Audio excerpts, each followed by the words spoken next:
Hey, true crime fans! Tired of ads interrupting your gripping investigations? Good news! With Amazon Music, you have access to the largest catalog of ad-free top podcasts included with your Prime membership. After all, ads shouldn't be the scariest thing about true crime. To start listening, download the Amazon Music app for free or go to amazon.com/ad-free true crime. That's amazon.com/ad-free true crime to catch up on the latest episodes without the ads. Well, we got a minute. I'm gonna buy that truck I've been wanting. Wait, don't you need, weeks to shop for a car? I don't. Carvana makes it super convenient to find exactly what I want. Hold up. You're buying a car on your phone? Isn't that more of a laptop thing? You can shop wherever you want. I like to do my research, read reviews, compare models. Plus, Carvana has thousands of options. How'd you decide on that truck? Because I like it. Oh, that is a great reason. Go to Carvana.com to sell your car the convenient way.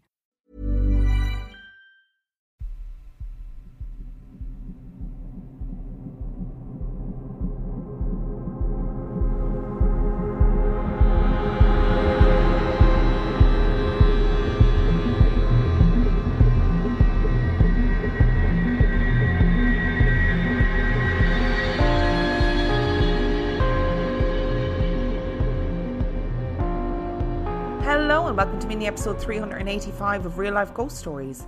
And I have 3 spooky stories for you, and the last story comes from the 1st of August 2024. And story number 1 comes from Vincent. I'm writing to you now as an update to the first email I sent you a while back. My experience was featured on your mini episode number 109. Now let's get into what has happened since my last email. It's been 2 years since I've written to you. And let me just say, things have gotten better, then worse, then better again. I still get visited at night, even as recently as 2 nights ago. The thing that has decided to accompany me through my life has become less and less aggressive now, but this was not the case about a year ago. If you remember from my last email, this, I don't know what to call it anymore, appeared to me after my father's passing. A spindly-fingered, dark void entity that would hide in the darkness and whisper to me as I tried to sleep. This seems to be the only thing consistent about this thing. A year and a half ago, I moved out of the place where I was witnessing it more and more. After that, the sightings and torment slowed, and then it suddenly stopped altogether. I thought maybe it got bored. Maybe I did something to drive it away. Either way, I was happy it was gone. For 3 months, I was able to sleep comfortably. 3 months of peace would be all I got, though. One night, after getting home very late from work, I was relaxing and just playing some music in the background while drawing. Without any warning, I was struck with a smell of what I could only describe as mulch and dead woods. I live in New York. No backyard, no woods for miles. I knew as soon as the smell hit my nose that it was back. But I wouldn't even consider acknowledging it. I don't know if that was the right move or if I should have done something different considering what happened next. A few nights later, once again arriving home late from work, as soon as I closed my door behind me and locked it, a blood-curdling scream, followed by running footsteps, came from behind me, causing me to quickly turn around. I saw nothing. There was nothing there. It was eerily quiet after that. I could hear my heart beating in my ears. My hands trembled. The silence was almost as terrifying as the noise that came before it. I'm not sure if I stated in my last email that I'm an atheist. I'm not even sure if that fact about me even matters at this point. I still to this day do not believe in any religion or their gods. But it's hard to have these lack of beliefs when being forced to face such an evil in your life for so many years. As I said, it got progressively worse. I would wake up to it getting closer and closer to me and then backing off again. It almost felt like it was toying with me, trying to get me to the point of insanity and then pulling back, allowing me to regain my composure. It's so fucking hard to put into words the level of fear I have felt over the past years because of this thing. The worst experience with this entity to date happened in December of last year, on the 23rd, the day before my birthday. Up until that date, it had been relatively quiet, sporadic sightings, nothing worse than I've had before. But the night before my birthday, at 11:34 p.m, I'll never forget that time, this thing did something so repulsive to my mind I don't think I'll ever recover from it. I was laying in bed, trying to sleep, completely dark. My phone playing rain sounds to help me sleep. Even typing this is making my fucking heart race. I was laying on my right hand side, and apparently it was for too long because my arm started to feel stiff, so I decided to roll over onto my left. As soon as I turned, I opened my eyes, and right in front of me was my father's face. All I saw was his face, nothing else. It opened its mouth and screamed at me in his voice. It wasn't angry, it was a scream of pain and pure anguish. I jumped up and ran over to my light, and as soon as I switched it on, it was gone. I now live with my girlfriend, and for the past 4 months, nothing serious has happened. Things falling off a shelf, tapping, shadows, but I haven't seen that thing since she moved in. I don't know if she is the reason it hasn't shown up, or maybe it's biding its time again. Or maybe it's because my home is now filled with a lot of love and support. But I can't help but to wait and hold my breath every time my girlfriend and I lay down to sleep. She knows about it, I've told her everything, and she believes that our love is keeping it away. I wish I could completely agree with her that it's gone for good. Let's just say that I hope I never have to write to you again. Oh, Vincent, I hope you never have to write to me again either, because that sounds absolutely, truly terrifying. This spindly fingered thing, this dark void entity, I mean, whispering to you from the darkness sounds just truly awful. And I think personally that ignoring these things, like you said, I don't know if ignoring it was the right thing to do. I think it's the right thing to do. You know, they often say, people who are well in the know in the paranormal world, they often say that giving these things attention only fuels them more. So maybe just ignoring it is the right thing to do. And I'm really intrigued by this smell of like mulch and dead woods that you described, because that's a really specific smell, and I can imagine getting that smell. And you know, like you said, you live in New York, no backyard, no woods for miles. Like that is a smell that you get when you're out in the middle of nowhere in the woods, or you have a big garden and you're an avid gardener. Do you know what I mean? That is not something that comes in your flat randomly. And I have heard before, I've read before about smells like that being associated with like elemental spirits, like earth spirits, almost like the entities of old. And also, you know, we've talked a lot on the podcast about how negative energy can cause things to occur. Like if you're in a household where there's a lot of negative stuff going on, a lot of negative feelings, you know, things can start to happen. Like we've talked before about how, you know, a family is going through a pretty messy divorce and suddenly things start happening in the household, or somebody's in the grips of addiction and things start happening in the household. This maybe potentially is a similar situation, like the loss of your dad sounds like it was, you know, monumental in your life. Of course it was. And it is inevitably going to impact your emotional state, right? So is that kind of negativity, the negativity that comes with grief, is that what attracted this thing or created this thing? And maybe your girlfriend is right. Maybe it's the love and support and the happiness and positivity that is keeping this thing at bay. But like I said, I also hope that I don't have to hear from you again. And I hope that love and positivity and support continues. At BlueNile.com, you can find endless ways to make your moments sparkle. From classic and timeless jewelry gifts to creating the custom engagement ring of her dreams, all at prices you won't find at a traditional jeweler. And right now, you can save up to 40% on fine jewelry and 25% on engagement ring settings during the Blue Nile Anniversary Sale, going on now. Go to BlueNile.com to shop the Blue Nile Anniversary Sale and save up to 40%. That's BlueNile.com. Hey, true crime fans. Tired of ads interrupting your gripping investigations? Good news.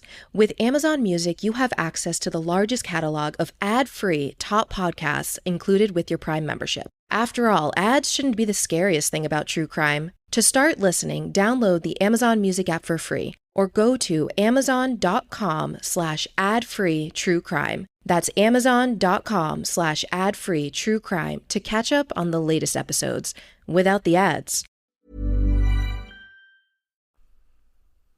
And story number 2 comes from Sara. Last summer, it was just another stressful weeknight trying to get the kids fed and put down for bed. My husband and I had been having marriage troubles and had been growing distant, but I couldn't put a finger on what was going on. That night during dinner, he confessed to me about having an affair for 18 months. This was the night that absolutely shook my whole world and marked the start of a hard and painful year. I decided to give him a second chance, so we started to work on things. He put himself into intensive therapy and we went through marriage counselling, but I was in survival mode.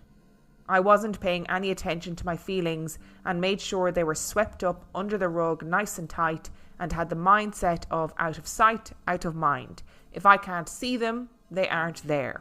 This obviously didn't work because my anxiety and depression grew stronger every day. It had gotten to the point of me drowning in my thoughts, and I was constantly swimming around in them, frantically trying to find the surface, but couldn't quite get there. A vicious cycle I plan to never let myself fall into again. I know how that darkness and evil will latch onto you if you are in that state of mind, and it's hard to get it to let go once you're in the thick of it. Which brings me to my encounter. It was another normal night. We put the kids to bed and got ready for bed ourselves. We fell asleep and everything seemed normal until I started having a nightmare. In my dream, I woke up and there was a woman standing at the end of my bed just staring at me. She had long, wet, red hair and wore a nightgown that was white, torn and dirty. I could tell immediately this was clearly a ghost, not only because of the way she looked, but the dark presence I felt while staring back into her dark eyes. It felt like forever, but then I woke up. It really shook me to my core and I was terrified to go back to sleep. So I decided to turn on the office and just watched that until my alarm went off for work the next day. Over the next few weeks, she continued to pop up in my dreams here and there. I finally realised it was happening on days where I was anxious, feeling super down about myself and depressed. Over time, my brain connected my anxiety to that face, and that's when things started to get intense. I've always called my anxiety my demon because of how much it haunts me, but this took it to a whole new level. I'd finally reached my breaking point and told my husband that I hadn't been taking care of myself mentally and it was time for me to start facing my wounds from the affair because zombie mode wasn't cutting it anymore. I remember that day so vividly because it was when a lot of people were telling me to snap out of it and heal myself, so something had to change. This entity did not like this idea of change at all, and that's when activity really started to amp up. I started seeing black shadows in the corner of my eye while playing with my boys, orbs flying everywhere in my baby's room on the baby monitor, toys being pulled out when I knew I'd put them away, night lights being turned back on after I'd turned them off. Then came the dreams. Oh man, the dreams, if you could even call them that. They felt so real. The house was dead quiet. I found myself asleep in bed in the middle of the night again. In my dream, I heard the sounds of stilettos pacing from downstairs back and forth. The sound managed to somehow come upstairs but stopped for a brief second. Then I heard the same sound coming from my bathroom, which is directly to the left of my bed. I realised at that point my eyes were open, but yet I couldn't move. Completely terrified, I looked towards the bathroom and saw a woman walking towards me. She looked totally normal and was well dressed and beautiful. She looked down at me and smiled. I knew this was a disguise, and so inside of my head I said, "I know it's you." Then her smile elongated and her face contorted and turned into the demon lady with red hair. She was furious that I had figured out her trick, so she bent down and screamed inches away from my face, and then I was able to wake up and move. I was covered in a cold sweat and definitely didn't go back to sleep that night. I reluctantly told my husband, at the risk of sounding crazy. He tried comforting me as much as he knew how to in that moment. At that point, I had reached out to our church leaders to see if they could come and bless our house, but they weren't available for a couple of days. The next night, I hesitantly fell asleep and had another dream that she was in my 4-year-old's bedroom. I don't know how, but I knew her intention was to try and hurt or possess him in some way. Me, wanting to protect my children at all costs, ran and stood in between him and her, and as she was running towards me, I woke up suddenly, again in a cold sweat. I woke up my husband in pure panic. He immediately said a prayer asking God for protection around all of us and to cast out the evil from the house. When we were able to have our church leaders come over and bless the house, you could feel the evil melting away, and I could feel the anger from that demon from outside looking in, and I remember feeling like it couldn't come back in anymore. To this day, I haven't seen her since. I know this thing attacked and haunted me in my dreams because I was in a vulnerable state of mind. You know you are doing the right thing when you've pissed off the devil. He thought he could break my family apart, but we are growing stronger and closer every day. This for sure validated my decision to keep my family together.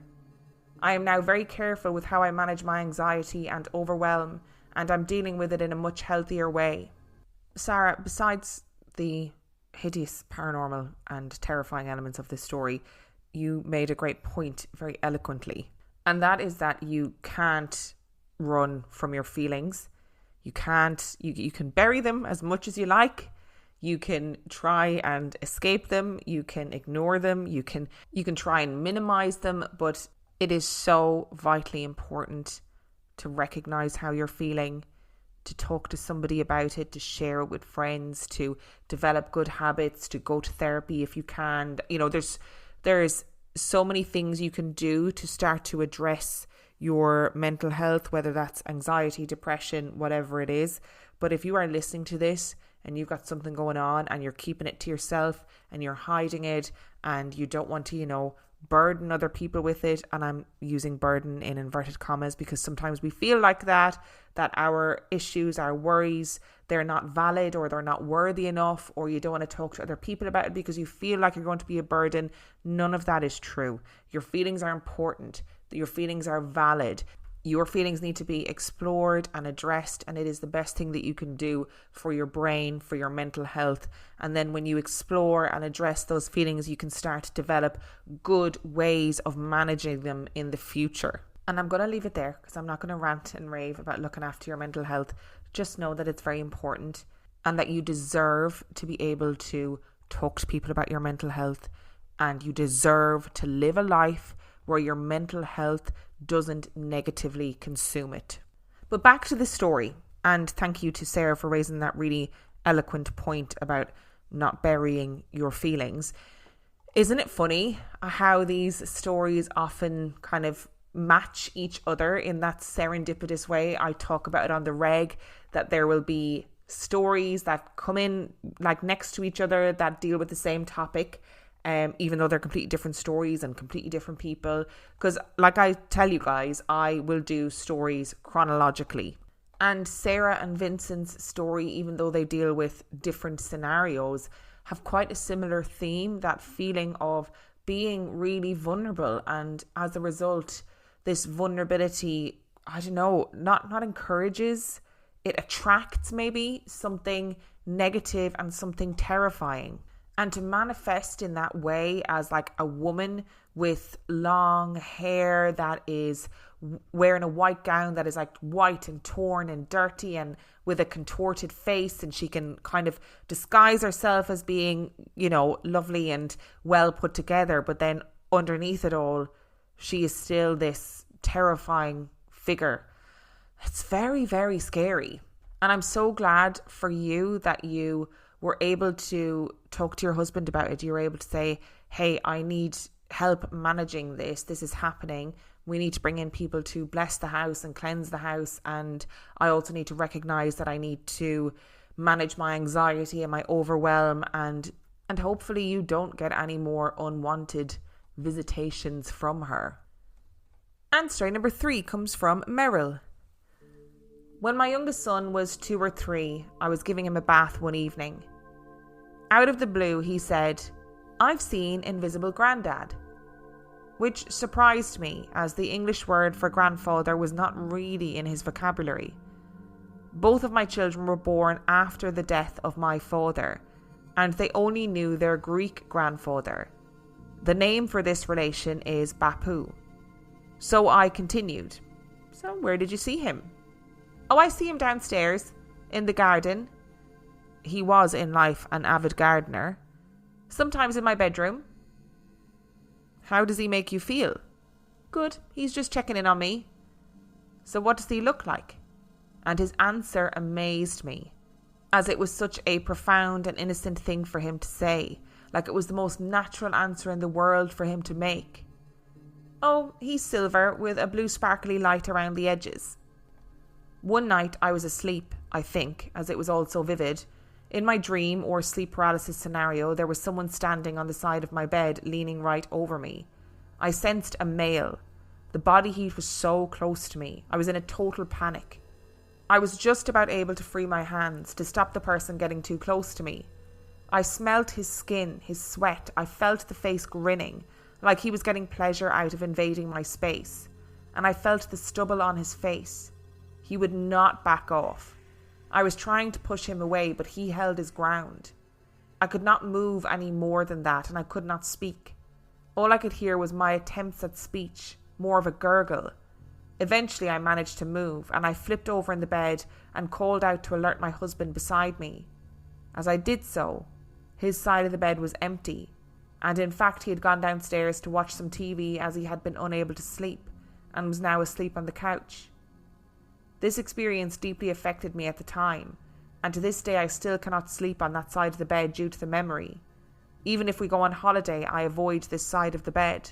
I would definitely be avoiding that side of the bed too. Like, I totally understand that fear of being like, I can't actually risk experiencing that again. The fact that, like, even if this is sleep paralysis, right, and we can explain it by sleep paralysis and that's fine, but the fact that it's so profound that it can impact all of your senses. You can smell this person, you can feel the stubble on your face, you can just feel him smiling and enjoying making you feel uncomfortable. The fact that your brain can do that, like if it's sleep paralysis, I would lose my life. Like, I would lose my mind and being frozen there, barely able to move and trying to manage that. Honestly, when I hear about people who have regular sleep paralysis, I'm like, how do you sleep? Like, how are you not terrified every time you go to sleep? It just gives me such heebie-jeebies. And how cute is your youngest son? Like, I know it's freaky. We know it's freaky. We know that kids are scary. We know that you're like, please stop telling me about all the ghosts that you see. But it does make me feel good that these kids are so accepting. They just see these things and they're like, it is what it is. Silvery, sparkly granddad with the light around him and light around the edges. Like, that's a really beautiful thing. He's just checking in on me. It's lovely. When do we lose that? You know, when do we lose that childlike wonder of just accepting these things and seeing these things and being open to things like visitations? I take that back. I don't want to suddenly be aware of dead people around me. Much and all as I do think it's beautiful that our loved ones are checking in on us all the time. Thank you so much for listening to today's episode. Thank you to Vincent, Sara and Meryl for sending in your stories. Remember, the last story came in on the 1st of August 2024. And if you would like to send in your story, you can do so by emailing it to reallifeghoststoriespodcast@gmail.com. You can also check out the website reallifeghoststoriespodcast.com. And if you are desperate for some extra content, you can subscribe to the Patreon. That is patreon.com/reallifeghoststories, where for $5 a month or $2 a month you get access to heaps of extra content, as well as every single main and mini episode completely ad-free. And on that note, I shall see you next time. The new Boost Mobile network is offering unlimited talk, text, and data for just $25 a month for life. That sounds like a threat. Then how do you think we should say it? Unlimited talk, text, and data for just $25 a month for the rest of your life? I don't know. Until your ultimate demise. What if we just say forever? Okay. $25 a month, forever. Get unlimited talk, text, and data for just $25 a month with Boost Mobile forever. After 30 gigabytes, customers may experience slower speeds. Customers will pay $25 a month as long as they remain active on the Boost Unlimited plan.